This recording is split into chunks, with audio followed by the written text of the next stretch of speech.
الحمد لله رب العالمين والصلاة والسلام على سيد الأنبياء والمرسلين وعلى آله وأصحابه أجمعين أما بعد فأعوذ بالله من الشيطان الرجيم بسم الله الرحمن الرحيم إن الله وملائكته يصلون على النبي يا أيها الذين آمنوا صلوا عليه وسلموا تسليما اللهم صل على سيدنا ومولانا محمد صلى الله تعالى عليه وسلم عدد ما في علم الله صلاة دائمة بدوام ملك الله. معزز و محترم سامعین اکرام، مختصراً خطبہ مسنونہ کے بعد السلام علیکم ورحمۃ اللہ وبرکاتہ. گفتگو کا سلسلہ دراز کرنے سے قبل اللہ کی بارگاہ میں دعا کر لیں کہ مالک و مولا مجھ حقیر و فقیر کو حق کہنے کی توفیق عطا فرمائے، ہم سبوں کو حق قبول کرنے کی اور اس پر عمل کرنے کی توفیق عطا فرمائے. غوث اعظم بمن بے سرو ساما مدد، قبلہ دی مدد، کعبہ ایمان مدد. طریق مصطفیٰ کو چھوڑنا ہے وجہ بربادی، اسی سے قوم دنیا میں ہوئی بے اقتدار اپنی. وہ اندھیرا ہی بھلا تھا کہ قدم راہ پر تھے، روشنی لائی منزل سے بہت دور ہمیں. زندہ ہو جاتے ہیں جو مرتے ہیں حق کے نام پر، اللہ اللہ موت کو کس نے مسیحا کر دیا. اور کوئی بڑا دلچسپ باب ہے اس میں، کوئی بڑا دلچسپ باب ہے اس میں، کہیں سے محبت کی داستان سن لو. محترم حاضرین اکرام، آج کا ہمارا یہ اجلاس انتہائی حساس موضوع سے تعلق رکھتا ہے. آج کے دن جبکہ پورا ہندوستان کی آزادی کو یاد کرتا ہے، ہم بھی ہندوستان میں رہتے ہیں، ہندوستان ہمارا وطن ہے، ہم یہاں کے باشندے ہیں. اس لیے اس موقع پر اپنے بزرگوں کو یاد کرنا ہمارا بھی حق ہے. آج کے اس اجلاس میں ہم اپنے ان بزرگوں کو یاد کریں گے جنہوں نے جنگ آزادی میں قائدانہ کردار ادا کیا ہے. سرکار علیہ الصلوۃ والسلام کی اس دنیا میں تشریف آوری سے پہلے جب ہم دیکھتے ہیں تو ہمیں اس دنیا میں عیسائی مذہب بہت پھیلا ہوا نظر آتا ہے. دنیا کا بڑا حصہ عیسائیت کا ماننے والا نظر آتا ہے، لیکن حضرت عیسیٰ علیہ نبی جینا علیہ الصلوۃ والسلام کے دور مبارک اور ہمارے آقا کریم علیہ التحیۃ والثناء کے دور مبارک میں تقریباً 500 سال کا فاصلہ ہے. اس 500 سال فاصلے کی وجہ سے وہ تعلیمات جو حضرت عیسیٰ علیہ نبی جینا علیہ السلام اپنی قوم کو دیے تھے، اپنے ماننے والوں کو دیے تھے، ان تعلیمات کو ان کی قوم نے باقی نہ رکھا، بلکہ اس میں انہوں نے بہت سا رد و بدل کر دیا، چینجنگ کر دی، جس کا نتیجہ یہ ہوا کہ وہ مذہب جو حضرت عیسیٰ علیہ السلام لے کر آئے تھے وہ اپنی حیت اصلی پر باقی نہ رہا. اور اس دور کے عیسائیوں نے انجیل مقدس میں اس قدر تحریفیں اور تبدیلیاں کی کہ انہیں جب کسی بات کی ضرورت محسوس ہوتی کہ ایسا نہیں ایسا ہونا چاہیے، ایسے موقع پر عیسائی پادری، عیسائی سربراہ انجیل مقدس کی آیات کو مٹا کر اپنی منمانی عبارت لکھ دیا کرتے تھے. اس طرح سے انہوں نے انجیل مقدس میں تحریفیں کیا اور غلط عقائد و نظریات کو رحمانی عبارات کے پردے میں دنیا کے سامنے پیش کیا. سرکار علیہ السلام دنیا میں تشریف لائے، اعلان نبوت فرمایا، لوگوں کو حق کی جانب بلایا. جہاں کفار مکہ کو بلایا وہیں عیسائیوں اور یہودیوں کو بھی حق کی دعوت دی. لیکن سرکار علیہ السلام کی دعوت حق کے جواب میں انہوں نے کہا تھا، نحن ابناء اللہ و احباؤہ. اے محمد صلی اللہ علیہ وسلم، آپ یہ کہتے ہیں کہ تم لوگ مجھے مان لو، میری اتباع کرو تو تمہیں رب تک پہنچنا نصیب ہوگا. آپ یہ بات کسی اور سے کہیے، ہم عیسائیوں سے نہ کہیے، کیونکہ ہم تو اللہ کے محبوب ہیں، ہم تو اللہ کے بیٹے ہیں. یہ بات عیسائیوں یہودیوں نے اس وقت کہی تھی. یہاں سے آپ اندازہ کر سکتے ہیں کہ مذہب اسلام سے انہیں کتنی دشمنی ہے، کتنی خلش ہے، کتنی رنجش ہے کہ پہلی دعوت کا جواب انہوں نے یہ دیا تھا کہ ہمیں آپ کی اتباع کی ضرورت نہیں ہے، آپ کی پیروی کی ضرورت نہیں ہے، اس لیے کہ پیروی کی ضرورت اسے ہو جو محبوب نہ ہو، جو پہنچا ہوا نہ ہو، اور ہم تو اتنے پہنچے ہوئے ہیں کہ ہم تو اللہ کے بیٹے ہیں۔ معاذ اللہ، جب انہوں نے یہ بات کہی تھی تو قرآن مقدس میں اللہ رب العزت نے جو آیت نازل فرمائی تھی ذرا اسے بھی سنتے چلیے۔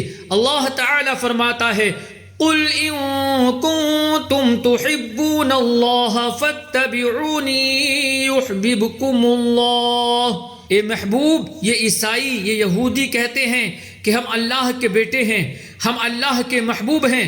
اے محبوب، آپ ان سے فرما دیجئے کہ اے عیسائیوں، اے نصرانیوں، اگر تم اللہ سے محبت کرنا چاہتے ہو تو تمہیں کیا کرنا پڑے گا؟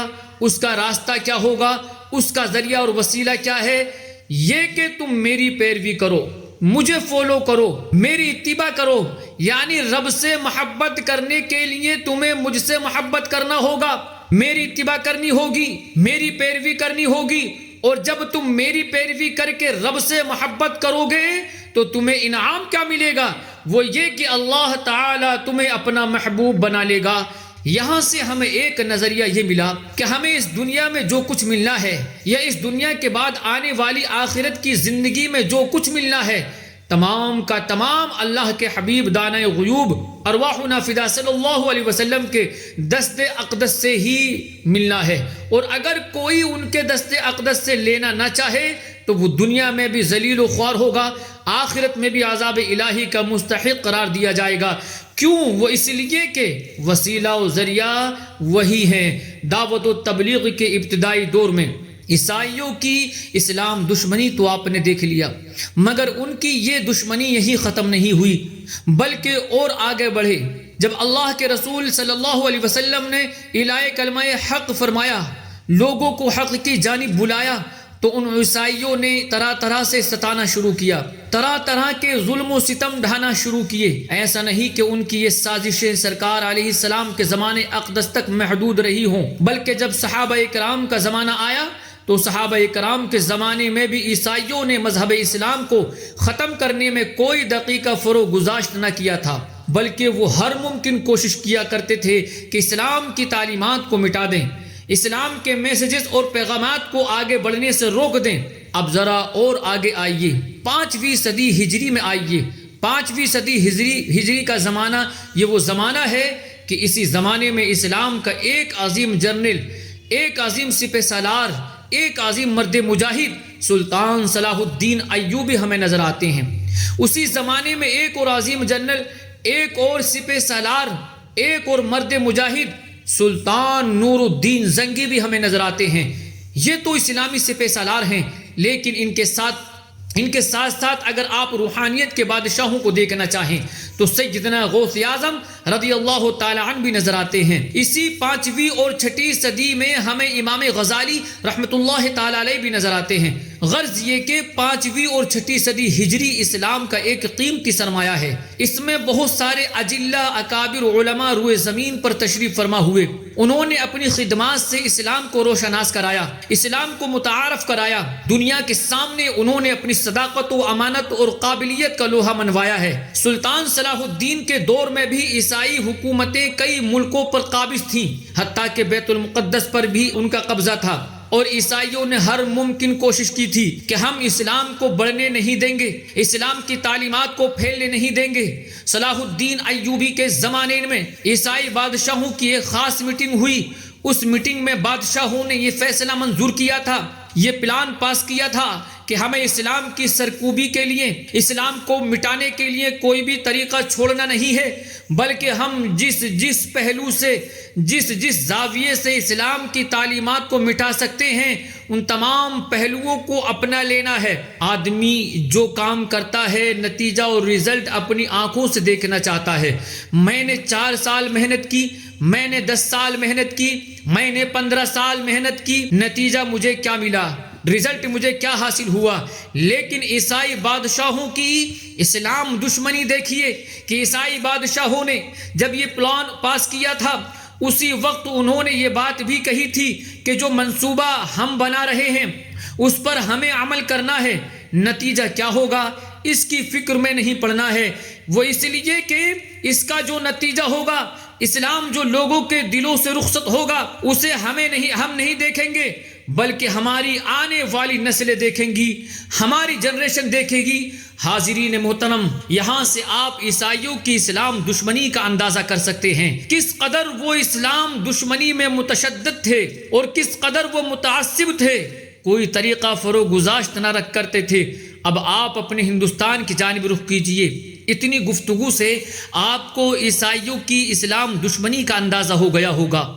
یہ بھی یاد رکھیں کہ کسی بھی مذہب کو پھیلانے کے لیے، کسی بھی مذہب کی ترویج و اشاعت کے لیے دو چیزوں کی بنیادی ضرورت ہوتی ہے، ان میں ایک تو تعلیم ہے اور دوسری بنیادی چیز دولت و سرمایہ ہے۔ اگر دولت و سرمایہ نہ ہو، تعلیم نہ ہو، تو کسی بھی مشن کو فروغ نہیں دیا جا سکتا ہے۔ انگریزوں نے تعلیم کی طرف بھی توجہ کی اور دولت کی طرف بھی توجہ کی۔ ہندوستان وہ کس غرض سے آئے تھے اسے بھی دیکھتے چلیے۔ مغلیہ دور حکومت میں ہندوستان پوری دنیا کے لیے قابل رشک بنا ہوا تھا، کیونکہ ہندوستان میں صنعت و حرفت کے تمام ذرائع موجود تھے۔ دنیا کے بیش قیمتی سامان ہندوستان میں تیار ہوا کرتے تھے۔ کھیتیوں میں بھی طرح طرح کے اناج اور غلے ہوا کرتے تھے۔ جب ہندوستان کی اس حیثیت کو دوسرے ممالک کے لوگوں نے، دوسرے کنٹریز کے لوگوں نے دیکھا تو ان کی بھی رال ہندوستان پر ٹپکنے لگی کہ ہمیں بھی ہندوستان سے کچھ حاصل کرنا چاہیے۔ کیوں؟ وہ اس لیے کہ یہ سونے کی چڑیا ہے، اس سے بہت کچھ کمایا جا سکتا ہے۔ تو سب سے پہلے 904 ہجری مطابق 1498 عیسوی میں پرتگال کا سوداگر واسکو ڈی گاما ہندوستان آیا اور اس نے ہندوستان میں تجارت کی، بہت سا نفع کمایا۔ اس کے آنے کے 102 سال بعد 1009 ہجری مطابق 1600 عیسوی میں ہالینڈ کے سوداگر ہندوستان آئے۔ انہوں نے بھی اپنی تجارت کو خوب فروغ دیا، بے انتہا دولت کمائی۔ جب ہالینڈ کے سوداگروں کی تجارت کا شہرہ یورپ میں پہنچا تو یورپ کے دوسرے ممالک بھی اس بات کے لیے تیار ہوئے کہ ہمیں بھی ہندوستان چل کر تجارت کرنا چاہیے۔ نتیجے میں فرانس، جرمنی، ڈنمارک، انگلینڈ کے تاجر ہندوستان آئے اور ہندوستان سے بے انتہا دولت کمائی، بے انتہا ثروت اکٹھا کی۔ جو تاجر جرمنی، ڈنمارک، انگلینڈ سے آئے تھے، انہوں نے صرف دولت ہی نہیں کمائی، صرف ثروت ہی اکٹھا نہیں کی، بلکہ انہوں نے ساحلی علاقوں میں بہت زبردست طریقے سے اپنا اثر و رسوخ بھی قائم کر لیا۔ سورت کا علاقہ جو گجرات کا ایک شہر ہے، یہ ساحلی علاقہ ہے۔ یہ اس زمانے میں بھی بہت زرخیز شہر تھا۔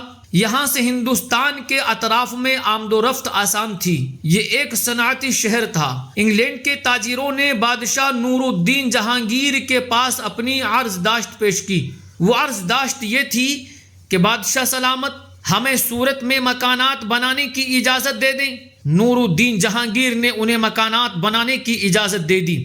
اجازت ملنے کے بعد سورت میں انگریزوں نے اپنے لیے بہت سے مکانات تیار کرائے۔ اب تک وہ کرائے کے مکانات یہ کھلے ہوئے میدان میں رہا کرتے تھے، اب وہ اس سے محفوظ ہو گئے، اپنی ذاتی مکانات میں رہائش اختیار کر لی۔ اس کے بعد انہوں نے ہندوستان میں اپنے قدم کس طرح سے جمائے اسے بھی دیکھیے۔ جب شہاب الدین شاہ جہاں کا دور آیا تو ان کی بیٹی جہاں آرا ایک مرتبہ بیمار پڑ گئی اور ان کے علاج کی کوئی صورت نظر نہیں آ رہی تھی جس سے انہیں شفا یابی حاصل ہو جائے۔ طبیبوں نے، حکیموں نے لاکھ علاج کیا لیکن کوئی صورت نظر نہ آئی تو کسی نے کہا سورت میں ایک انگریز ڈاکٹر بارٹن رہتا ہے، اس کو بلا لیا جائے، بہت اچھا ڈاکٹر ہے، اس کے علاج سے ہو سکتا ہے اللہ شفا عطا فرما دے۔ شاہ جہاں نے حکم دیا۔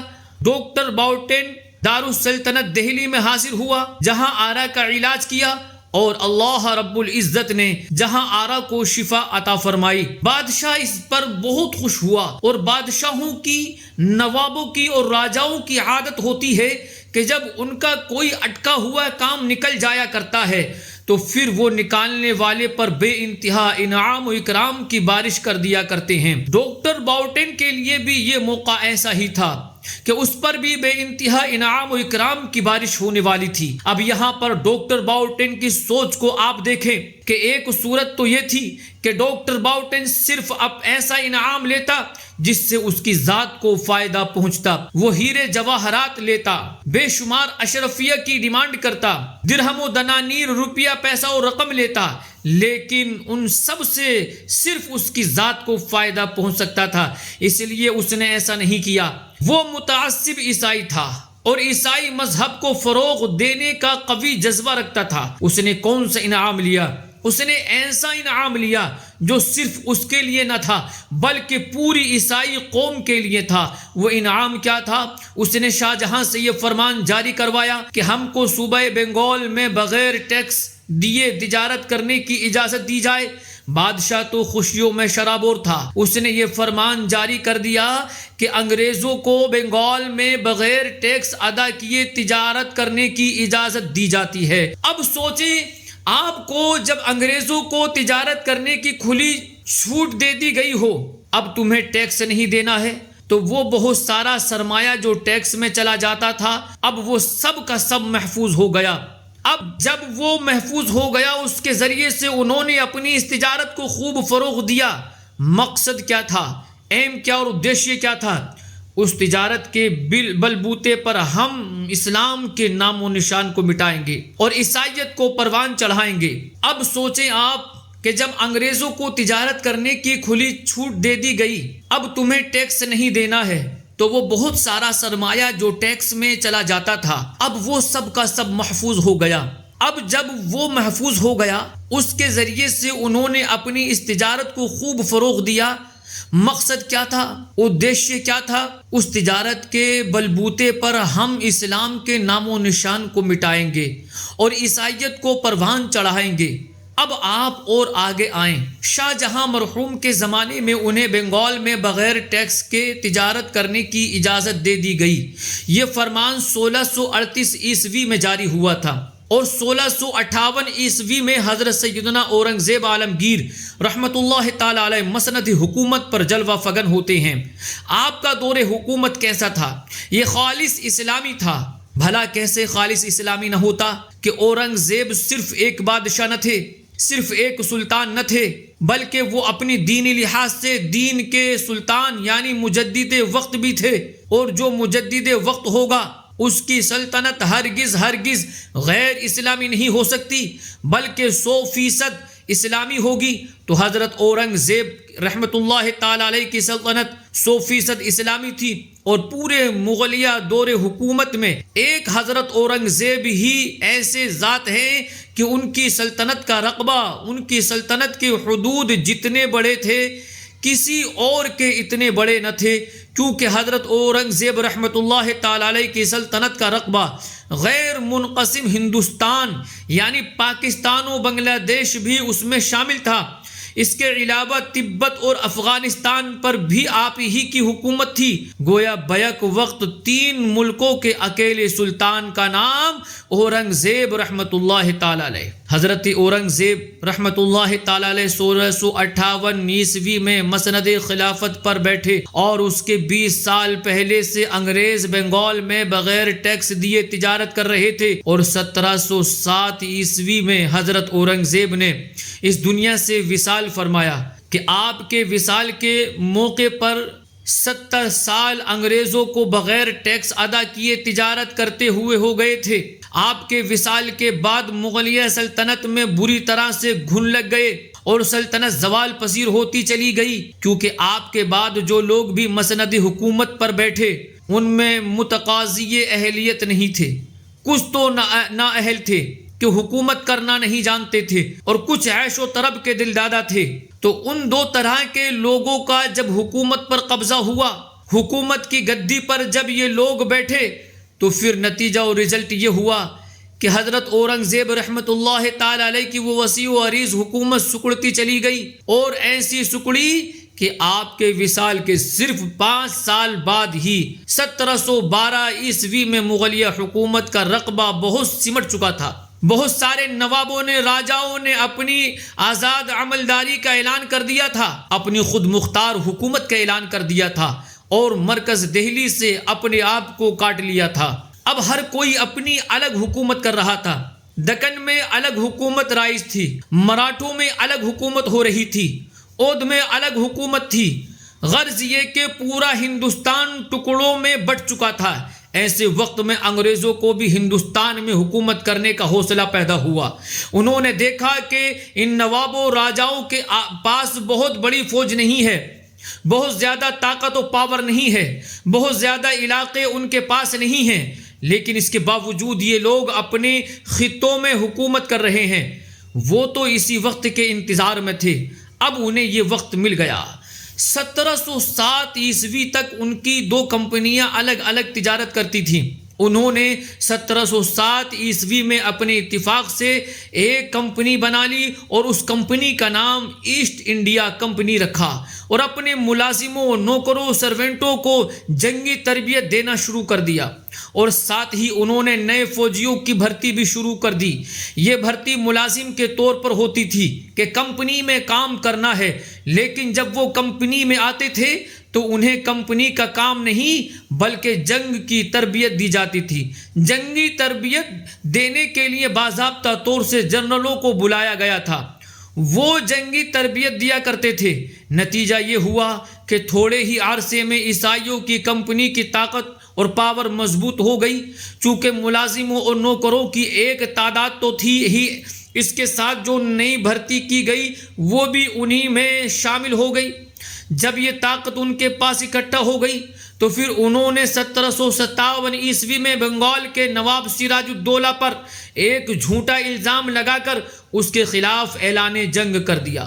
عیسائیوں کا ہندوستان کی سرزمین پر یہ پہلا اعلان جنگ تھا۔ سراج الدولہ جو کہ اپنی خود مختاری کا اعلان کر چکا تھا، وہ بھی میدان جنگ میں آیا۔ پلاسی کے میدان میں دونوں فوجوں کا آمنا سامنا ہوا۔ انگریزوں نے جب اپنی فوج کو دیکھا تو انہیں اپنی فوج کی تعداد نواب سراج الدولہ کی فوج کی تعداد سے بہت کم نظر آئی، اور انہیں ہارنے کا یقین ہو گیا۔ تو اس موقع پر عیسائی اپنی پرانی سرشت مکاری اور عیاری کو بروئے کار لائے، اور نواب سراج الدولہ کے وزیر جعفر کو پھوڑا جعفر کی غداری کے بعد اب جو جنگ ہوئی اس میں نواب سراج الدولہ بری طرح سے ناکام ہوا، اور بنگال میں عیسائیوں کی حکومت قائم ہو گئی۔ بنگال ہندوستان میں عیسائیوں کے سیاسی دور کا پہلا پڑاؤ ہے۔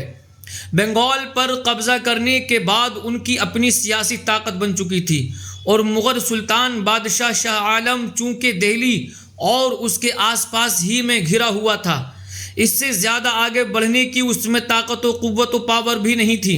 اس لیے 1189 ہجری مطابق 1764 عیسوی میں انگریز بادشاہ کے پاس پہنچے اور بادشاہ سے جبراً یہ فرمان جاری کروایا کہ بنگال، بہار، اڑیسہ اور الہ آباد پر کمپنی کی حکومت رہے گی، ان علاقوں پر مغلیہ حکومت نہیں رہے گی۔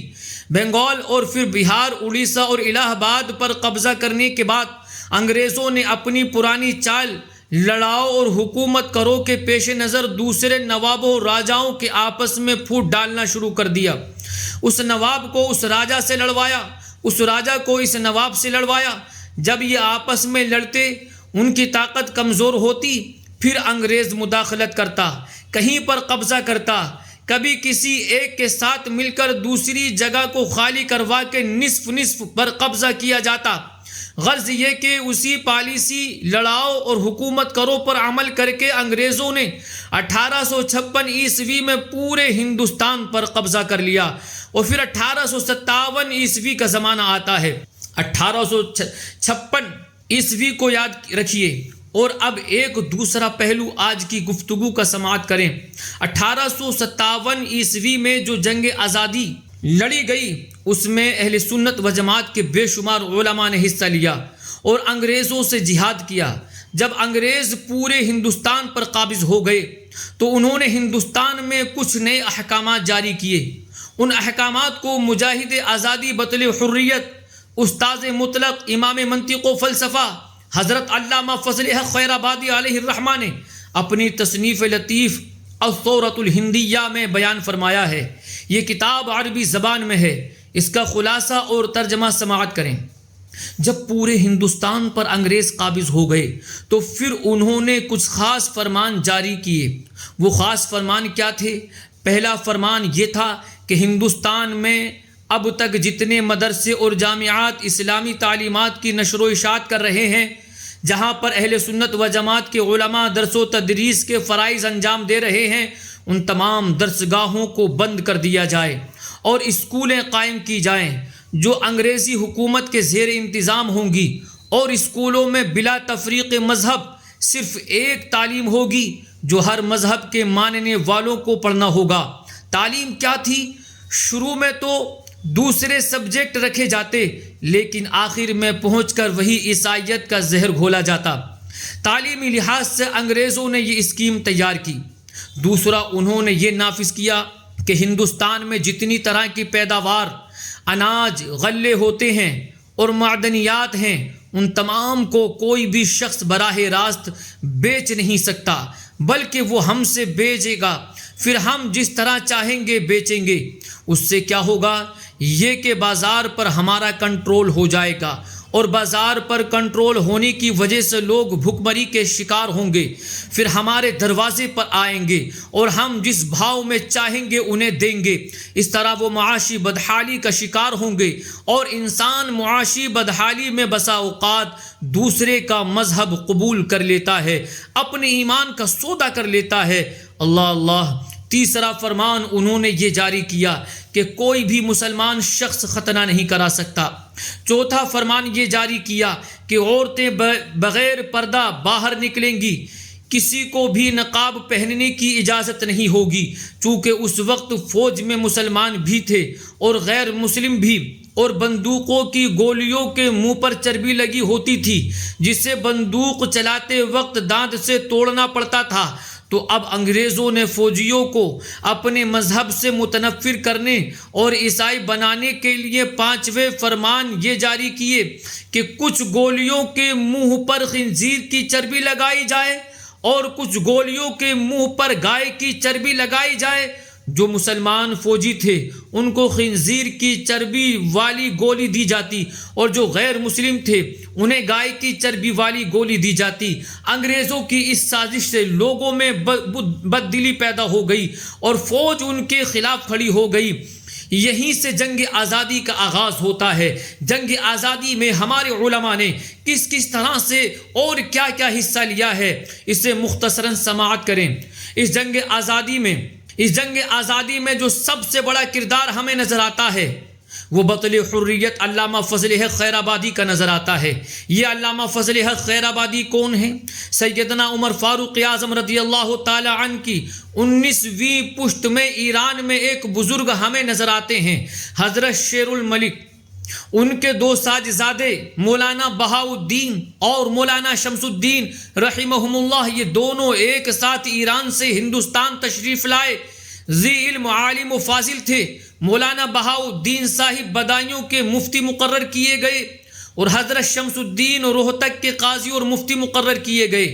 مولانا شمس الدین کی نسل میں حضرت شاہ ولی اللہ محدث دہلوی پیدا ہوئے، جن کے فرزند حضرت شاہ عبدالعزیز محدث دہلوی اور شاہ عبدالقادر محدث دہلوی وغیرہ ہیں رحمت اللہ علیہم۔ اور مولانا بہاؤالدین کے سلسلہ اخلاف میں 6ٹی پشت میں ایک فرزند ہوئے، شیخ ارزانی، اور شیخ ارزانی کے ساجزادے شیخ عماد الدین ہیں۔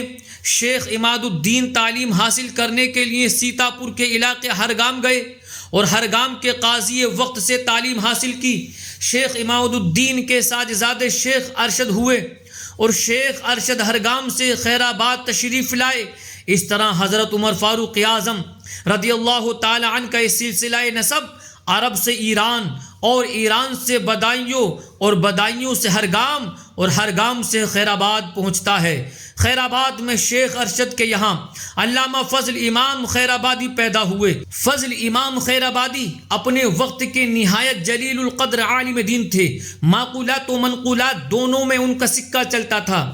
انہیں منطق و فلسفہ، جسے آج کی زبان میں لاجک کہہ سکتے ہیں، اس میں بڑا کمال حاصل تھا۔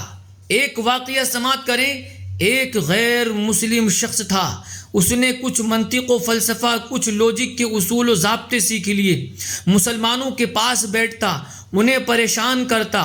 اس کی خبر کسی طرح سے علامہ فضل امام تک پہنچی۔ علامہ فضل امام خیر آبادی نے اسے بلا کر فرمایا، ہم نے سنا ہے کہ تم نے کچھ منطق و فلسفہ اور لوجک سیکھ لی ہے۔ کہا ہاں حضور میں نے سیکھ لی ہے۔ تو آپ نے فرمایا ہم چاہتے ہیں کہ ہم بھی تمہیں کچھ پڑھا دیں۔ وہ شخص بولا اس سے اچھی بات اور کیا ہوگی، آپ جیسا استاد مجھے پڑھائے۔ اللہ اکبر۔ پھر امام نے فرمایا کل سے آ جانا۔ دوسرے دن حضرت فضل امام خیر آبادی نے اسے ایک سبق پڑھایا اور فرمایا جاؤ کل آنا۔ جب وہ کل دن آیا تو جو سبق پہلے دن پڑھایا تھا اسی سبق کو علامہ فضل امام نے آج بھی پڑھایا، لیکن انداز یہ تھا کہ پہلے دن جو سمجھایا تھا آج وہ سب کا سب غلط۔ بڑا حیران ہوا کہ کل میں ان سے جو سن کر گیا تھا سمجھا تھا کہ یہی صحیح ہے، لیکن آج یہ ہو رہا ہے کہ وہ سب کا سب غلط۔ آپ نے فرمایا اچھا کل آنا۔ اگلے دن حضرت نے پھر اسی سبق کو پڑھایا، انداز وہی پچھلے دن، جو کچھ پڑھایا تھا آج سب کا سب غلط، اس میں کچھ بھی صحیح نہیں بچتا۔ بہت حیران و پریشان ہوا کہ آخر کیا ماجرا ہے۔ فرمایا ٹھیک ہے جاؤ کل آنا۔ 40 دن اسی طرح گزر گئے کہ ہر اگلا سبق پچھلے کو رد کر دیتا۔ 40ویں دن جب وہ سبق پڑھ کر اٹھا تو پاگل ہو چکا تھا۔ علامہ فضل امام خیر آبادی نے فرمایا مسلمانوں کو پریشان کرتا تھا، میں نے یہی چاہا تھا۔ اسی ذی علم شخصیت کا نام فضل امام خیر آبادی ہے، اور انہی فضل امام خیر آبادی کی دولت سرائے والی میں جو بچہ پیدا ہوا دنیا انہیں علامہ فضل حق خیر آبادی کے نام سے جانتی ہے۔ کون علامہ فضل حق خیر آبادی؟ وہ جنہوں نے جہاد آزادی میں، جنگ آزادی میں بہت ہی نمایاں کردار ادا کیا، جو حضرت عمر فاروق اعظم رضی اللہ تعالیٰ عنہ کے 32ویں شہزادے ہیں۔ حاضرین گرامی، یہاں یہ بات بھی قابل لحاظ ہے کہ آپ شہزادے خلیفہ دوم فاروق اعظم کے ہیں، اور جب ہم سیدنا عمر فاروق اعظم رضی اللہ تعالیٰ عنہ کا زمانہ دیکھتے ہیں تو سیدنا عمر فاروق اعظم رضی اللہ تعالیٰ عنہ کے دور خلافت میں اسلامی جہاد سب سے زیادہ عیسائیوں ہی سے ہوا ہے۔ تو یہ والد کا ہی اثر تھا جو اس 32ویں بیٹے میں ہمیں نظر آ رہا ہے۔ یہ سیدنا عمر فاروق اعظم رضی اللہ تعالیٰ عنہ کی جلالت تھی، ان کی شجاعت و بہادری تھی، جو علامہ فضل حق خیر آبادی میں ہمیں نظر آ رہی ہے۔ علامہ فضل حق خیر آبادی کی حیات طیبہ کا مختصر خاکہ بھی آپ سنتے چلیں۔ 1212 ہجری مطابق 1797 عیسوی میں آپ کی ولادت ہوئی، اور 1225 ہجری مطابق 1809 عیسوی میں صرف 13 سال کی عمر میں آپ تمام علوم متداولہ پڑھ کر عالم و فاضل بن چکے تھے۔ 4 سال کچھ ماہ کی عمر میں آپ نے قرآن عظیم فرما لیا تھا، قرآن مجید حفظ کر لیا تھا۔ آپ حضرت شیخ دھومن دہلوی رحمۃ اللہ تعالی علیہ سے سلسلہ چشتیہ میں مرید تھے۔ آپ کا دور انگریزی دور تھا، ہر جگہ انگریز قابض تھے، اس لیے معاشی لحاظ سے بہت زیادہ پریشانیاں اور مشکلات و مصائب سامنے تھے۔ کئی علماء نے انگریزی ملازمت کی مخالفت بھی کی تھی، اور بعض نے حالات زمانہ کے پیش نظر اجازت بھی دی تھی۔ علامہ فضل حق خیر آبادی نے بھی 19 سال کی عمر میں ایسٹ انڈیا کمپنی میں ملازمت اختیار کی۔ 16 سال تک آپ نے ایسٹ انڈیا کمپنی میں ملازمت کی۔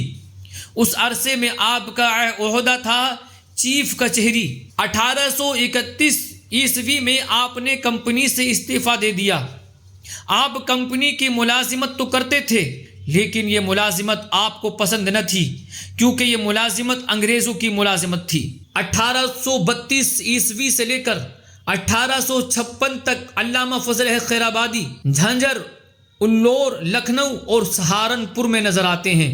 آخری دور ملازمت آپ کا الور میں گزرا ہے، اور اسی زمانے میں انگریزوں نے وہ نئے احکامات جاری کیے تھے جو آپ نے ابھی سماعت کیے۔ ان نئے احکامات کے سامنے آتے ہی جہاد آزادی اور انگریزوں کے زبان میں بغاوت کی شروعات ہوئی۔ سب سے پہلے 10 مئی 1857 عیسوی کو میرٹھ چھاؤنی کے مسلم اور غیر مسلم فوجیوں نے مشترکہ طور پر بغاوت کی اور میرٹھ میں موجود بہت سارے عیسائیوں کو قتل کیا، اور پھر یہ لوگ دہلی پہنچ گئے اور بہادر شاہ ظفر کو اپنا بادشاہ بنا لیا۔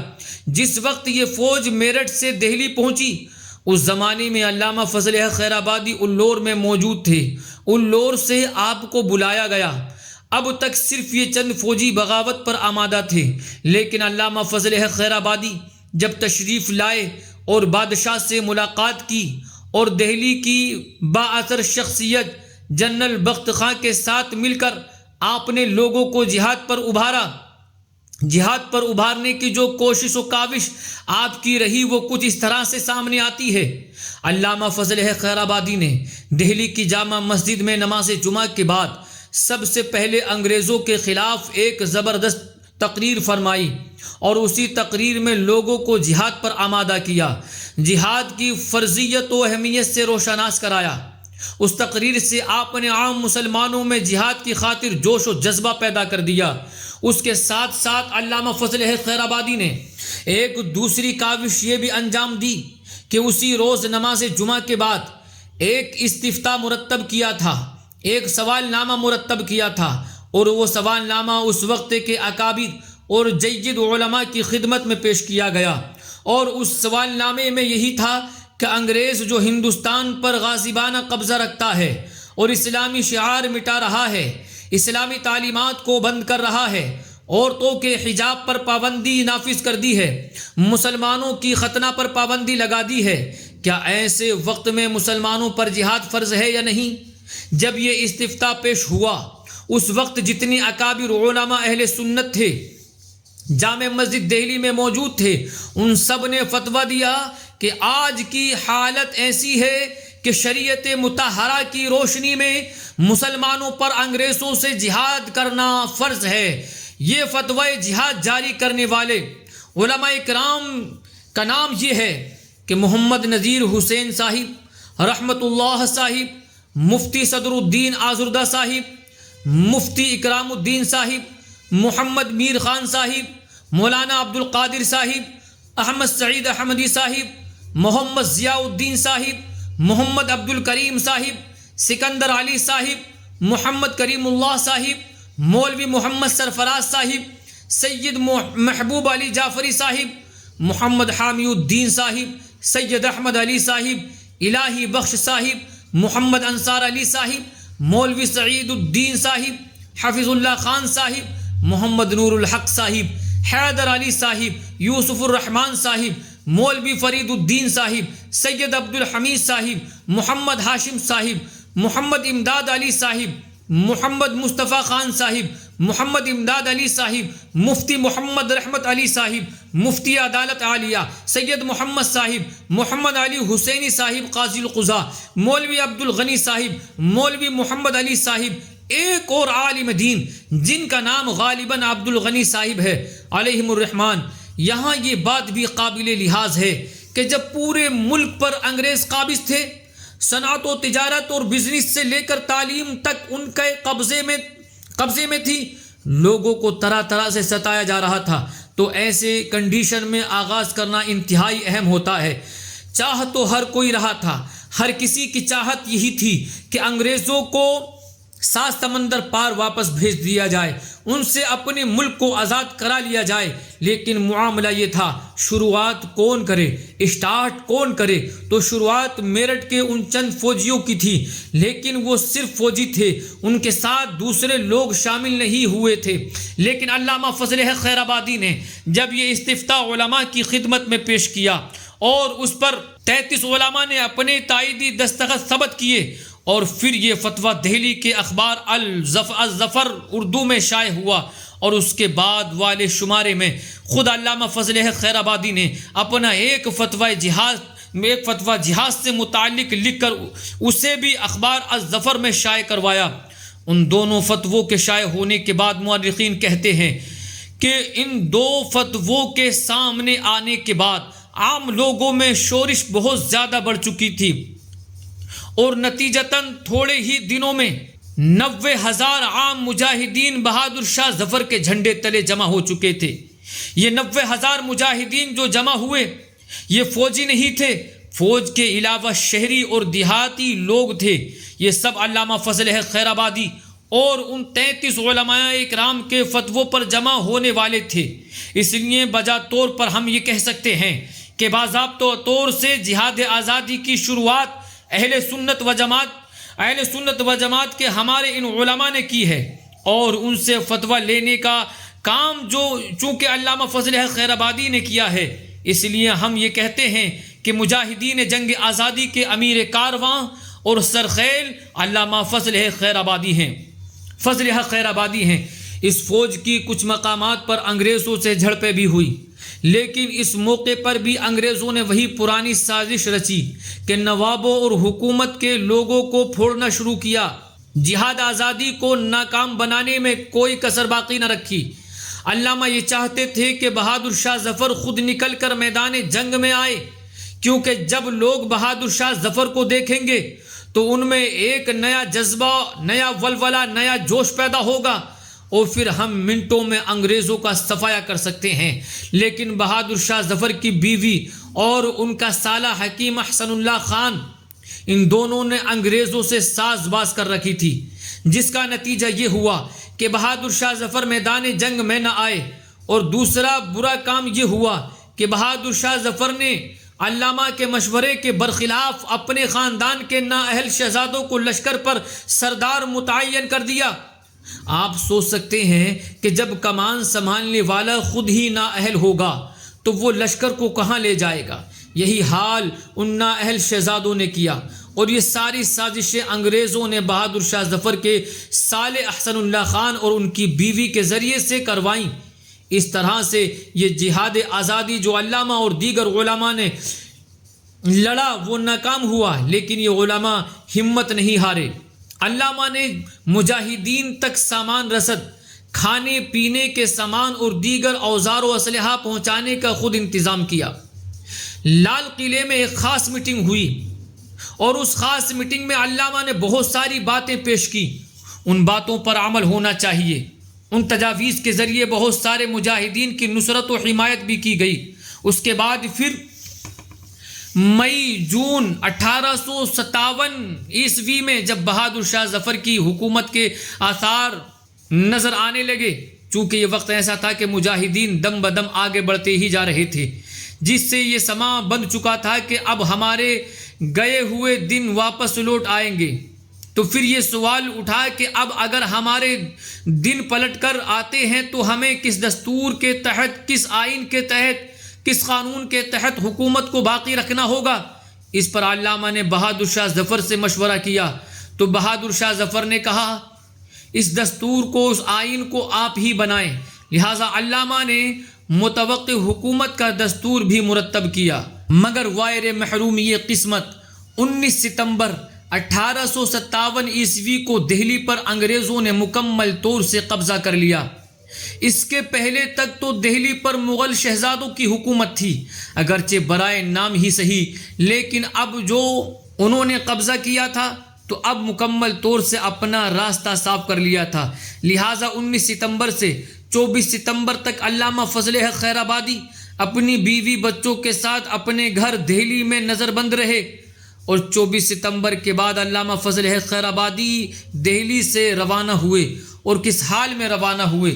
آپ سوچیں کہ جو حضرت فضل امام خیر آبادی کا بیٹا ہو، ہزاروں علماء کا استاد ہو، اسے علم و فن سے کیسا لگاؤ رہا ہوگا، کتابوں سے کیسے محبت رہی ہوگی، کیسا عشق رہا ہوگا، مگر یہ ہنگامہ ایسا تھا کہ علامہ فضل حق خیر آبادی اسطورۃ الہندیہ میں خود لکھتے ہیں کہ میں اپنے قیمتی اور نایاب کتب خانے کو دہلی چھوڑ کر کسی طرح بچتا بچاتا اپنے وطن کو روانہ ہوا۔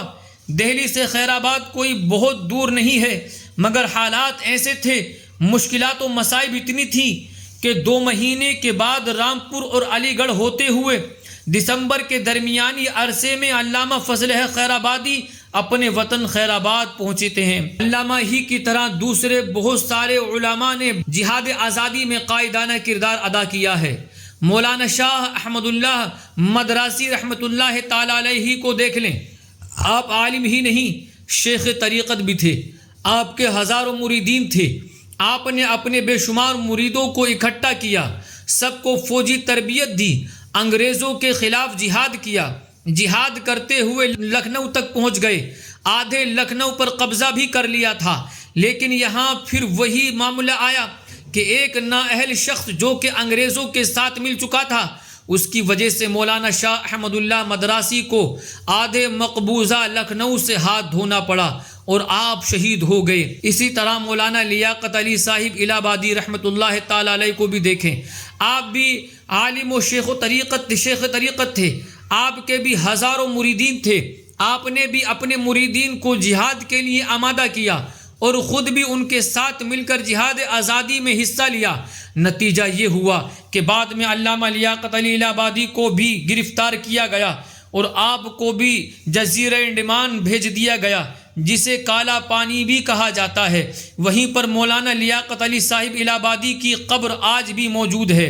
ایسے ہی مفتی عنایت احمد صاحب کا کوروی رحمۃ اللہ تعالی علیہ ہیں، یہ بھی اہل سنت و جماعت کے جلیل القدر عالم دین گزرے ہیں۔ آپ نے اپنے قیام بریلی کے دوران انگریزوں کے خلاف جہاد کا فتویٰ دیا تھا۔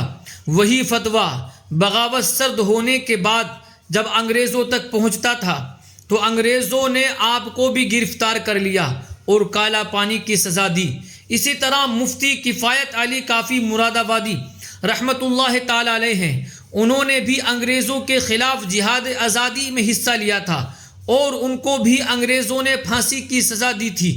جہاد آزادی کے قائدین علماء میں سے یہ چند کا مختصر تعارف ہے، نام تو بہت سارے ہیں مگر وقت اجازت نہیں دیتا، بس ایک آخری نام میں پیش کر دوں۔ اعلیٰ حضرت امام احمد رضا خان فاضل بریلوی رحمۃ اللہ تعالی علیہ کے دادا مفتی رضا علی خان صاحب رحمۃ اللہ تعالی علیہ نے بھی جہاد آزادی میں بھرپور حصہ لیا ہے۔ آپ بریلی میں بیٹھ کر مجاہدین کو گھوڑے، اوزار، ہتھیار بھیجا کرتے تھے، ساتھ ہی کھانے پینے کے سامان بھی بھیجا کرتے تھے، اور یہ ساری چیزیں انگریزوں سے چھپا کر بھیجی جاتی تھیں، ورنہ انگریز ان پر غاصبانہ قبضہ کر سکتے تھے۔ مگر نتیجہ یہ ہوا، غداروں کی وجہ سے یہ جہاد آزادی ظاہراً کامیاب نہ ہو سکا اور ہمارے ان اجلہ اکابر علماء کو طرح طرح کی سزائیں دی گئیں۔ تاریخ کہتی ہے کہ انگریزوں کے مکمل تسلط کے بعد جب گلیوں کو دیکھا جاتا تو گلیوں میں لاشیں پڑی ہوتی تھیں، درختوں کو دیکھا جاتا تو اس پر لاشیں لٹکی ہوئی نظر آتی تھی۔ غرض یہ کہ ظلم و ستم کا کوئی ایسا شعبہ نہ تھا جسے انگریزوں نے چھوڑ دیا ہو، اور یہ سارے ظلم و ستم سب سے زیادہ مسلمانوں پر ڈھائے گئے تھے، کیونکہ انہیں سب سے زیادہ خدشہ اور ڈر مسلمانوں ہی سے تھا کہ ہماری حکومت کی بساط اگر کوئی پلٹ سکتا ہے تو وہ مسلمان ہے، اس لیے انہوں نے سب سے زیادہ ظلم و ستم مسلمانوں پر ڈھائے تھے۔ سامعین اکرام، ہم پھر سرخیل مجاہدین آزادی علامہ خیر آبادی کی طرف چلتے ہیں۔ خیر آباد میں علامہ فضل حق خیر آبادی کو گرفتار کر کے آپ پر مقدمہ چلایا گیا۔ انگریز جج نے آپ کو بھی جزیرہ انڈمان بھیجنے کا حکم سنایا۔ آپ کے اسیری کے دن کیسے تھے؟ چند جملے علامہ فضل حق خیر آبادی کی زبانی سنیے۔ الثورۃ الہندیہ میں مجاہدین پر ہونے والے ظلم و ستم کی لمبی چوڑی داستان سنانے کے بعد کہتے ہیں، اب میرا ماجرا سنیے۔ عیسائیوں نے مکر و فریب سے جب مجھے قید کر لیا تو ایک قید خانے سے دوسرے قید خانے میں لے جاتے رہے، ایک سخت زمین سے دوسری سخت زمین میں منتقل کرتے رہے، مصیبت پر مصیبت ڈھاتے رہے اور غم پر غم ڈھاتے رہے۔ کیسے غم؟ انتہا یہ کر دی کہ میرا جوتا اور لباس تک اتار لیا گیا اور اس کی جگہ مجھے موٹا کپڑا پہننے کے لیے دیا گیا، جبکہ ایک وقت وہ تھا کہ علامہ فضل حق خیر آبادی رحمت اللہ تعالی علیہ ہاتھی کی پالکی پر آمد و رفت کیا کرتے تھے، لیکن آج آپ پر مصیبتوں کے ایسے پہاڑ ڈھائے گئے کہ کہتے ہیں کہ ایک شخص ہے جو بہت ہی ظالم و جابر ہے، وہ طرح طرح کی سختی و مشقت کے کام بھی ہم سے کرواتا ہے، انتہائی غلیظ کام بھی کرواتا ہے۔ میرا بدن زخموں سے چھلنی بن چکا ہے، روح کو تحلیل کر دینے والے درد و تکلیف کے ساتھ زخموں میں اضافہ ہوتا رہتا ہے۔ وہ وقت دور نہیں جب یہ پھنسیاں مجھے ہلاکت کے قریب پہنچا دیں۔ ایک زمانہ وہ بھی تھا جب عیش و مسرت، راحت و عافیت میں زندگی بسر ہوتی تھی، اب مبعوث اور قریب ہلاکت ہوں۔ ایک زمانہ وہ بھی تھا کہ میں محسود خلائق غنی تھا اور صحیح و سالم تھا، اب اپاہج و زخمی ہوں، بڑی سخت مصیبتیں اور صعوبتیں جھیلنا پڑ رہی ہیں۔ ٹوٹی ہوئی ہڈیاں جس طرح لکڑی اور پٹی کا بوجھ اٹھاتی ہیں، اسی طرح ہم بھی ناقابل برداشت تکلیفیں اٹھا رہے ہیں۔ ان تمام مصیبتوں کے گنانے کے بعد اب علامہ فضل حق خیر آبادی کا ایک دوسرا رخ دیکھیے، ایک دوسرا انداز دیکھیے۔ فرماتے ہیں ان تمام مصائب کے باوجود میں اللہ کے فضل و احسان کا شکر گزار ہوں، کیونکہ اپنی آنکھوں سے دوسرے قیدیوں کو بیمار ہوتے ہوئے بھی بیڑیاں پہنے ہوئے زنجیروں میں کھینچے جاتے ہوئے دیکھتا ہوں۔ انہیں لوہے کی بیڑیاں اور زنجیروں میں ایک سخت، تیز اور غلیظ انسان کھینچتا ہے اور کینہ و عداوت کا پورا مظاہرہ کرتا ہے، تکلیفوں پر تکلیفیں پہنچاتا ہے، بھوکے پیاسے پر بھی رحم نہیں کھاتا ہے۔ خدا کا شکر ہے کہ اس نے مجھے ان آفات و تکالیف سے محفوظ رکھا۔ میرے دشمن میری تکلیف رسانی میں کوشاں رہتے ہیں، میری ہلاکت کے در پہ رہتے ہیں، میرے دوست میرے مرض کے مداوا سے لاچار ہیں۔ دشمنوں کے دل میں میری طرف سے بغض و کینہ مذہبی عقائد کی طرح راسخ ہو چکا تھا۔ ظاہر اسباب پر نظر کرتے ہوئے میں اپنی نجات سے مایوس اور اپنی امیدوں کو ختم پاتا ہوں۔ اللہ اللہ، کس پر؟ ظاہر اسباب پر بھروسہ کرتے ہوئے۔ لیکن اس کے بعد والا جملہ سنیے، لیکن اپنے رب عزیز و رحیم رؤوف الکریم رحمت سے نا امید نہیں ہوں۔ وہی تو جابر فرعونوں سے عاجز ضعیفوں کو نجات دلاتا ہے، وہی تو زخمی مظلوموں کے زخموں کو اپنے رحم و کرم کے مرہم سے بھر دیتا ہے۔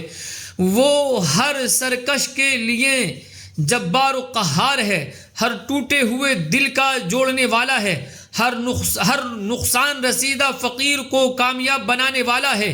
اسی نے حضرت نوح کو ڈوبنے سے بچایا، اسی نے حضرت ابراہیم کو آگ کی تپش اور حرارت سے بچایا، اسی نے حضرت ایوب کو صبر عطا فرمایا اور مرض و مصیبت سے نجات دیا، اسی نے حضرت یونس کو مچھلی کے پیٹ میں زندہ و سلامت رکھا، اسی نے بنی اسرائیل کو تباہی و بربادی سے نجات دی، اسی نے حضرت موسیٰ اور حضرت ہارون کو حامان اور فرعون و قارون اور حضرت عیسیٰ کو اور اپنے حبیب علیہ السلام کو کفار کے دجل و فریب پر غالب کیا۔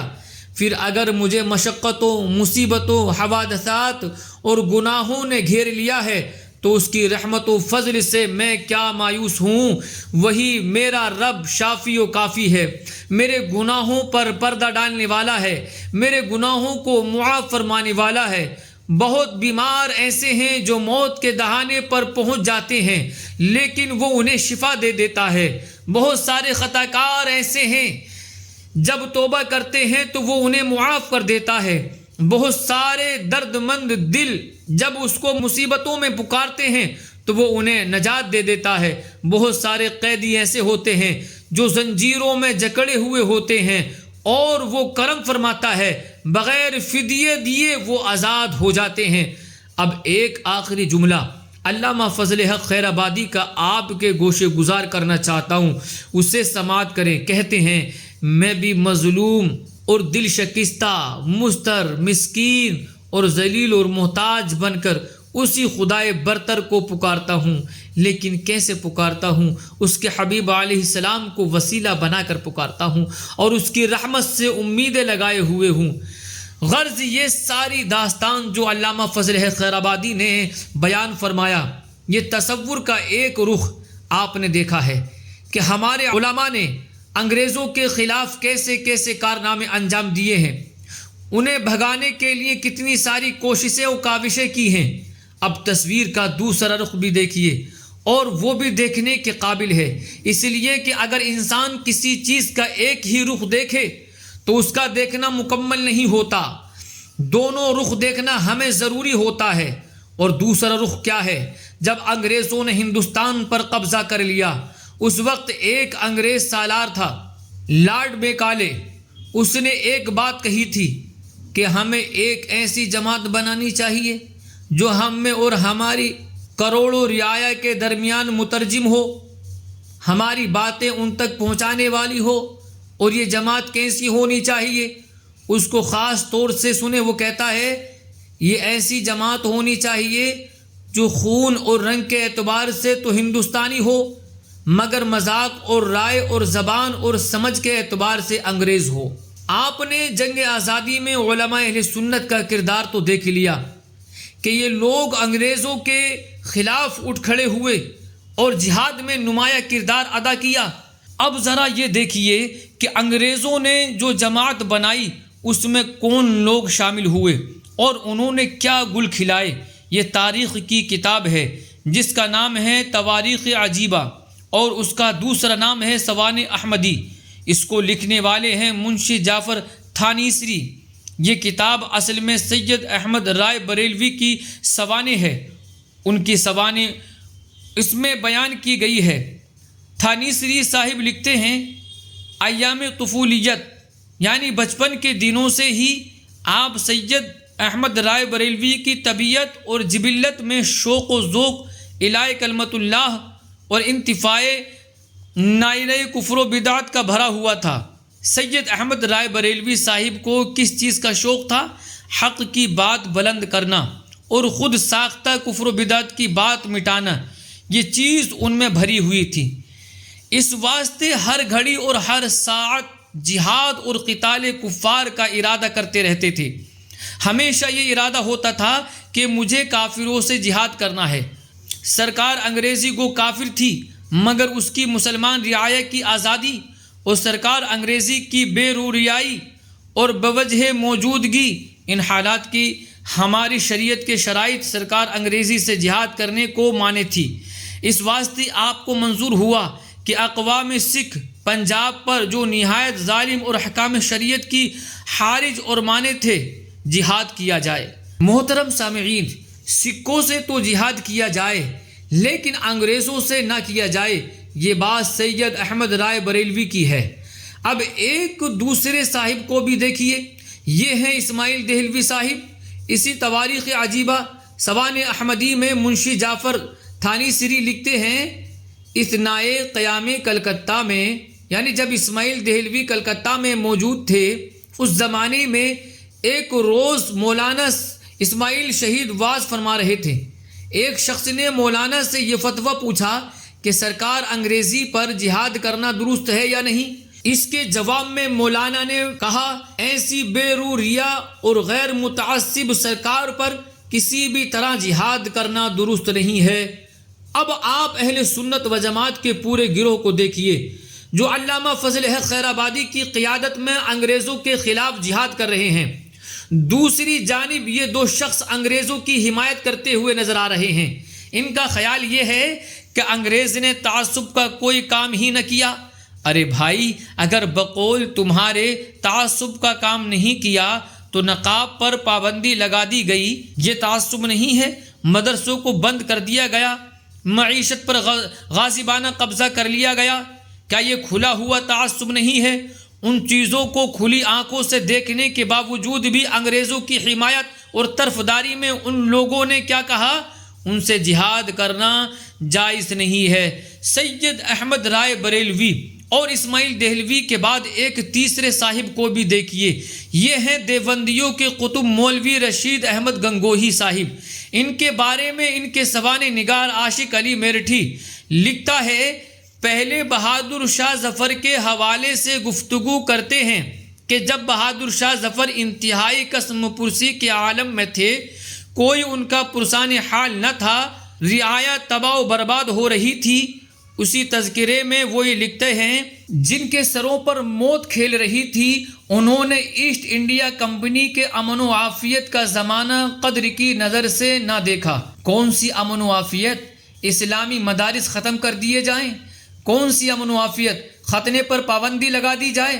کون سی امن و عافیت؟ نقاب پر پابندی لگا دی جائے؟ ان تمام اسلامی شعائر پر پابندی لگا دی جائے؟ مسلمانوں کو خنزیر کی چربی چکھنے پر مجبور کیا جائے؟ ان سب کے باوجود لکھتے ہیں کمپنی کے امن و عافیت کا زمانہ قدر کی نظر سے نہ دیکھا اور اپنی رحم دل گورنمنٹ یعنی انگریز حکومت کے سامنے بغاوت کا عالم قائم کیا۔ یہ ہیں دیوبندیوں کے قطب رشید احمد گنگوہی جو علامہ فضل حق خیر آبادی اور ان کے پورے ساتھیوں کے برخلاف انگریزوں کی حمایت میں آواز اٹھا رہے ہیں اور مذکورہ علماء اہل سنت کے جہاد آزادی کو انگریزوں کے خلاف بغاوت کا نام دے رہے ہیں۔ اب ذرا وہابیوں دیوبندیوں کے قاسم العلوم والخیرات جناب قاسم نانوتوی صاحب کا حال بھی سن لیجئے۔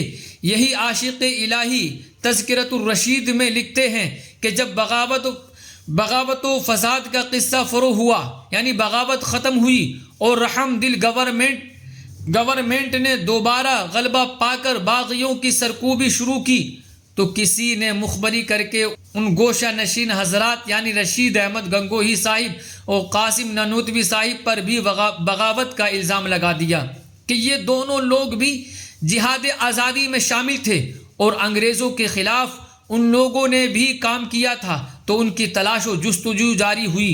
پھر رشید احمد گنگوہی پکڑے بھی گئے، تو پھر انہوں نے انگریز جج کے سامنے یہ کہا، ہمارا کام فساد نہیں، نہ ہم مفسدوں یعنی فساد کرنے والوں کے ساتھی۔ فساد کرنے والے کون؟ ان کی نظر میں علامہ فضل حق خیر آبادی ان کے ساتھی۔ ان کے تذکرہ نگار لکھتے ہیں یہ حضرات یعنی رشید احمد گنگوہی اور قاسم نانوتوی حقیقتاً بے گناہ تھے، مگر دشمنوں کی یاوہ گوئی نے ان کو باغی اور مفسد اور مجرم و سرکاری خطاوار ٹھہرایا رکھا تھا۔ اور جیسا کہ آپ حضرات اپنی مہربان سرکار کے دلی خیر خواہ تھے، تعزیز یعنی پوری عمر مرتے دم تک انگریزوں کے خیر خواہی ثابت رہے۔ سامعین محترم، آپ نے سب سے پہلے سید احمد رائے بریلوی صاحب کو دیکھا تواریخ عجیبہ کے حوالے سے، پھر تواریخ عجیبہ ہی کے حوالے سے اسماعیل دہلوی صاحب کو دیکھا اور تذکرۃ الرشید کے حوالے سے رشید احمد گنگوہی صاحب کو بھی سن لیا، قاسم نانوتوی صاحب کو بھی سن لیا۔ آخر میں دو لوگوں کو اور دیکھ لیجئے۔ وہ لوگ کون ہیں؟ یہ ہے کتاب مکالمۃ الصدرین، طاہر احمد قاسمی دیوبندی کی کتاب ہے۔ اس میں طاہر احمد قاسمی لکھتا ہے کہ مولانا اشرف علی تھانوی ہمارے اور آپ کے مسلم بزرگ اور پیشوا تھے۔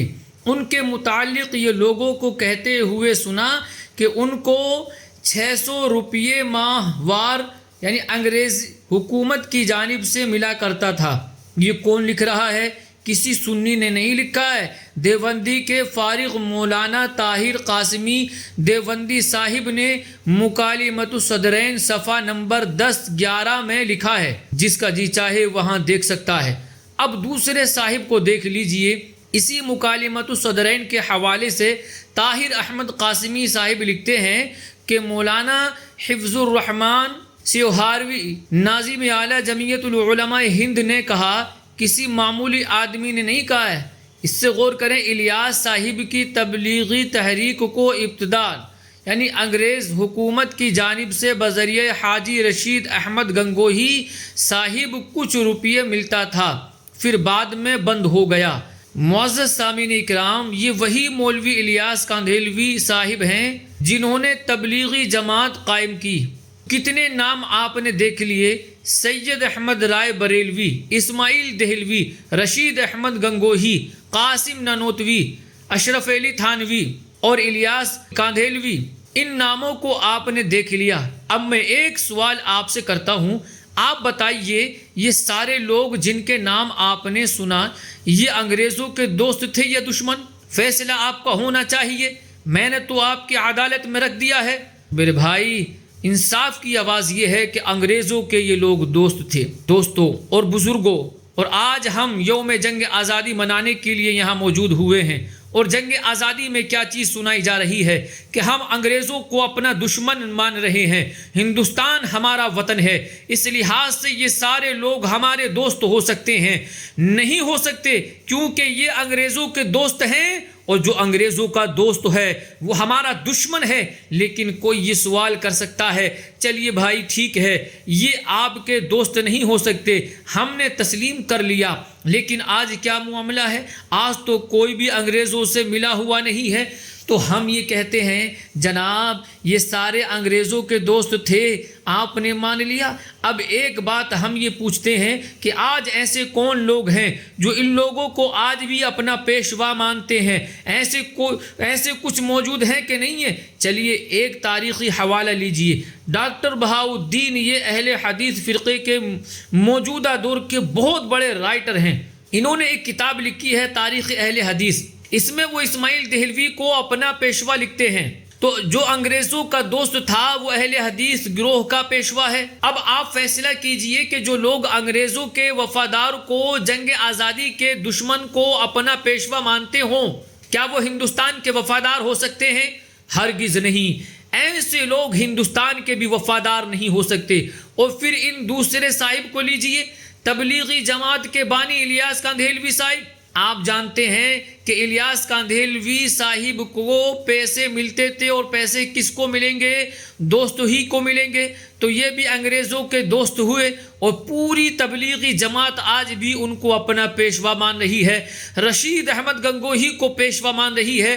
اور یاد رکھیں سارے حوالے آپ ہی کے گھر کے ہیں، کسی سنی عالم کا کوئی حوالہ میں نے نہیں دیا ہے، سب آپ کے گھر کا ہے، سب آپ ہی کے چاہنے والوں نے لکھا ہے۔ تو جب انہوں نے یہ واضح کر دیا کہ یہ لوگ انگریزوں کے دوست اور وفادار ہیں، تو ایک محب وطن ہونے کی حیثیت سے ہمارا وہابیوں، دیوبندیوں اور غیر مقلدوں کے ساتھ کسی طرح کا کوئی واسطہ نہیں ہو سکتا، کیونکہ یہ وہ ہیں جو ہندوستان کے بھی وفادار نہیں ہیں، اور ہمارا لگاؤ وطنیت کے لحاظ سے اس سے ہوتا ہے جو ہندوستان کا وفادار ہوگا، اور جو ہندوستان ہی کا وفادار نہیں ہے وہ بھلا ہمارا کہاں سے وفادار ہوگا؟ اور دوسری بات تو یہ ہے کہ ہندوستانی ہونے سے پہلے ہم مسلمان ہیں، اور مسلمان کا ایمان اللہ اور اس کے رسول صلی اللہ علیہ وسلم پر ہوا کرتا ہے۔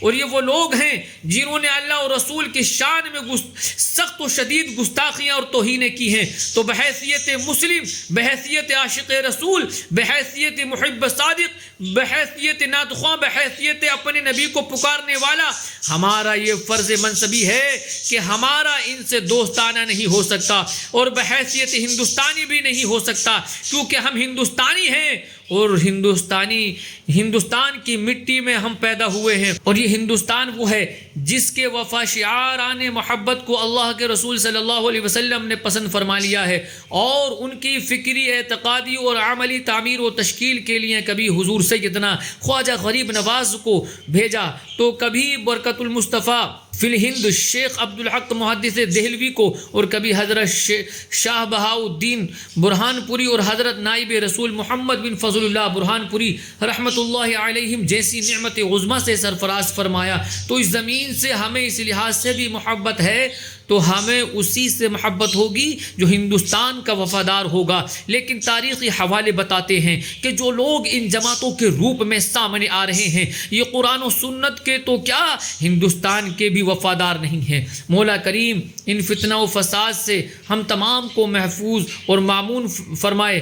ایک آخری بات آپ کے گوشے گزار کرنا چاہتا ہوں۔ آج کے جشن کا عنوان ہے جشن یوم آزادی اور یوم رضا۔ جنگ آزادی پر آپ نے مختصر گفتگو سماعت فرمائی۔ اب ذرا یہ دیکھیے کہ 1857 عیسوی کا زمانہ ایسا تھا کہ بے شمار علماء تحقیق کر دیے گئے، شہید کر دیے گئے تھے، سینکڑوں بلکہ ہزاروں علماء کو قتل کر دیا گیا۔ ایسی صورتحال میں آپ سوچیں کہ جب علم و فضل کے بڑے بڑے جبل شامخ اس دنیا سے رخصت ہو گئے ہوں، تو علمی دنیا میں کیسا سناٹا نظر آئے گا۔ ہم یہ نہیں کہتے کہ علماء موجود نہیں تھے، علماء موجود تھے، مگر معاملہ یہ تھا کہ ایک ایک فن کے یا دو فن یا چند فنون کے ماہر علماء موجود تھے۔ کوئی ایسی ذات ہمیں نظر نہیں آتی جو تمام علوم کی ماہر ہو، تمام علوم میں کامل ہو۔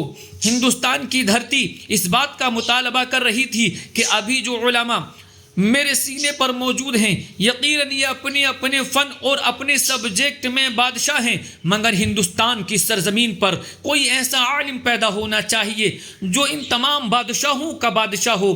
تو اللہ رب العزت نے 10 شوال المکرم 1272 ہجری مطابق 14 جولائی 1856 عیسوی کو بریلی کی سرزمین پر اعلیٰ حضرت امام اہل سنت امام احمد رضا خان فاضل بریلوی رضی اللہ تعالی عنہ کو پیدا فرما دیا کہ لو اپنے وقت میں علماء فنون کا بادشاہ اب بریلی کی دھرتی پر آ چکا ہے۔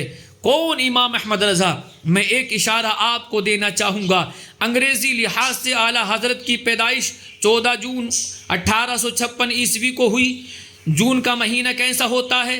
یہ مہینہ ایسا ہوتا ہے جس میں زمین پانی کے لیے ترستی ہے، زمین چاہتی ہے اسے پانی مل جائے، اور پھر 15 جون سے پانی کی شروعات ہوتی ہے۔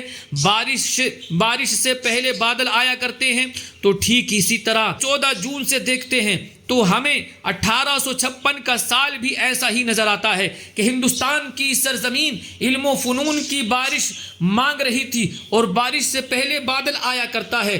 تو 14 جون کو امام احمد رضا امام اہل سنت پیدا ہوئے، اور یہ پیدا بادل بن کر ہوئے، اور 13 سال کے بعد ہندوستان کی سرزمین پر علمی لحاظ سے جھماجھم برس رہے تھے۔ اور پھر ایک چیز یہ بھی دیکھیے کہ یہ جشن یوم رضا بھی ہے اور جشن یوم آزادی بھی ہے۔ علامہ فضل خیر آبادی کے بارے میں آپ نے سنا کہ وہ 13 سال کی عمر میں پڑھ کر فارغ ہو گئی۔ اب ذرا یہ دیکھیے کہ امام احمد رضا رحمۃ اللہ تعالی علیہ نے کتنے دنوں میں تعلیم حاصل کی۔ تو جب ہم امام احمد رضا خان کی مدت تعلیم دیکھتے ہیں تو وہاں بھی ہمیں یہی نظر آتا ہے، 13 سال کچھ ماہ اور کچھ دن کی مدت میں آپ بھی پڑھ کر فارغ ہو گئے۔ تو گویا وہ دونوں اپنے وقت کے مسلم الثبوت امام تھے، اور دونوں کی مدت تعلیم تقریباً یکساں نظر آ رہی ہے۔ پھر یہ دیکھیں کہ میں نے شروع میں یہ کہا تھا کہ امام فضل حق خیر آبادی عمر فاروق اعظم رضی اللہ تعالی عنہ کی نسل میں ہے، اور یہ بھی کہا تھا کہ شاہ ولی اللہ محدث دہلوی عمر فاروق اعظم کی نسل میں ہے، اور دونوں کے دونوں عمر فاروق اعظم کی نسل میں ہے۔ اور شاہ ولی اللہ کے خاندان میں اسماعیل دہلوی پیدا ہوا، جس نے ایمان و عقیدے کو تباہ کرنے والی کتاب تقویت الایمان، جو حقیقت میں تفویت الایمان ہے، اس نے یہ کتاب لکھی۔ اب جب ہم دیکھتے ہیں تو اسماعیل دہلوی سے علامہ فضل خیر آبادی کا خونی رشتہ نظر آتا ہے، کیونکہ دونوں کا رشتہ نسب حضرت شیر الملک پر جا کر کے ایک ہو جاتا ہے۔ خونی رشتے کا تقاضا تو یہ تھا کہ علامہ فضل خیر آبادی اسماعیل دہلوی کی تقویت الایمان کا رد نہ کرتے، اسماعیل دہلوی سے دہلی کی جامع مسجد میں مناظرہ نہ کرتے، مسئلہ شفاعت پر مناظرہ کیا، مسئلہ ختم المرسلین پر مناظرہ کیا، امکان نظیر پر بھی مناظرہ کیا، تین مناظرے اسماعیل دہلوی سے کیے۔ خونی رشتے کا تقاضا تو یہ تھا کہ وہ مناظرہ نہ کرتے، اور پھر اسماعیل دہلوی کے رد میں ایک نہیں، جب مسئلہ شفاعت کی بات آئی تو آپ نے اسماعیل دہلوی کے رد میں تحقیق الفتویٰ بابطال التقویٰ لکھا، اور جو امکان نظیر کی بات آئی تو اس کے جواب میں آپ نے امتناع النظیر لکھی۔ خونی رشتہ کہتا ہے کہ اسماعیل دہلوی کے رد میں نہیں، نہ تو کتاب لکھنا چاہیے تھا، نہ اس سے مناظرہ کرنا چاہیے تھا۔ لیکن دوستو یہ تو دیکھو وہ شہزادے کس کے ہیں۔ اب چلو پھر آپ عرب کی سرزمین پر ایک معرکہ ہے جس میں سیدنا عمر فاروق اعظم رضی اللہ تعالی عنہ بھی موجود ہیں، اور سیدنا عمر فاروق اعظم کے سامنے ان کا ماموں ہشام بھی موجود ہے۔ ماموں سے بھی خونی رشتہ ہوتا ہے۔ جب وہ سامنے آیا تو وہ کہتا ہے، بھانجے تم مجھے قتل کرو گے، مجھے چھوڑ دو، اتنی جائیداد دوں گا، اتنی پراپرٹی دے دوں گا۔ عمر فاروق اعظم کا ایمانی جواب سنیے، فرمایا ہشام آج صرف ایک رشتہ ہے، اگر تو رسول اللہ صلی اللہ علیہ وسلم کا ہے تو میرا ہے، اور اگر تو رسول اللہ صلی اللہ علیہ وسلم کا نہیں تو میرا بھی نہیں۔ علامہ فضل خیر آبادی فاروق اعظم کی نسل میں تھے، اور ان کی نگاہ میں بھی اپنے جد امجد کا یہ عمل موجود تھا کہ میرے دادا نے اپنے ماموں کو قتل کیا کفر کی بنیاد پر، تو آج میرے سامنے بھی اگر میرے خاندان کا فرد اسماعیل دہلوی آ رہا ہے تو میں فاروقی ہوں اسے برداشت نہیں کر سکتا ہوں، اس لیے انہوں نے اس کا رد بلیغ کیا۔ اب آپ اعلیٰ حضرت فاضل بریلوی کی پوری زندگی کا مطالعہ کر لیجئے، سب سے زیادہ ان کی زندگی میں یہی ملے گا کہ دنیا میں جہاں جہاں بالخصوص ہندوستان میں جیسے جیسے باطل عقائد و نظریات پیدا ہوئے انہوں نے ان تمام کا رد بلیغ فرمایا۔ اس لحاظ سے بھی علامہ فضل خیر آبادی اور امام احمد رضا خان فاضل بریلوی رحمۃ اللہ تعالی علیہ میں مماثلت نظر آتی ہے۔ مولا کریم ان تمام کی فیوز و برکات سے ہم سب کو مستفیض و مالا مال فرمائے۔ میں اپنی گفتگو کو مجاہد آزادی حضرت علامہ مفتی کفایت علی کافی مراد آبادی کے اس کلام پر ختم کرتا ہوں۔ انگریزوں نے آپ کو پھانسی کے تختے پر چڑھانے کے بعد پوچھا تھا، کفایت علی مراد آبادی کوئی خواہش ہو تو پوری کر دی جائے؟ آپ نے اس وقت فرمایا ہاں ایک خواہش ہے، اور وہ یہ ہے کہ مجھے کاغذ و قلم دے دیا جائے، میں اپنے نبی صلی اللہ علیہ وسلم کی نعت لکھنا چاہتا ہوں۔ اللہ اکبر! دار و رسن پر پہنچ کر بھی وہ اپنے نبی صلی اللہ علیہ وسلم کے گن گا رہے تھے، اور کیا ہی خوبصورت نعت انہوں نے لکھی تھی۔ بس اسی کو پیش کر کے میں اپنی گفتگو کو ختم کرتا ہوں۔ آپ فرماتے ہیں کوئی گل باقی رہے گا نہ چمن رہ جائے گا، کوئی گل باقی رہے گا نہ چمن رہ جائے گا، پر رسول اللہ کا دین حسن رہ جائے گا۔ اطلسو کم خواب کی پوشاک پر نازا نہ ہو، اطلسو کم خواب کی پوشاک پر نازا نہ ہو، اس تنے بے جان پر خاکی کفن رہ جائے گا۔ ہم سفیر و باغ میں ہیں کوئی دم کا چہچہا، ہم سفیر و باغ میں ہیں کوئی دم کا چہچہا، بلبلیں اڑ جائیں گی سونا چمن رہ جائے گا۔ جو پڑھے گا صاحب لولاگ پر درود، جو پڑھے گا صاحب لولاگ کے اوپر درود، آگ سے محفوظ اس کا تن بدن رہ جائے گا۔ سب فنا ہو جائیں گے کافی ولیکن حشر تک، سب فنا ہو جائیں گے کافی ولیکن حشر تک، نعت حضرت کا زبانوں پر سخن رہ جائے گا۔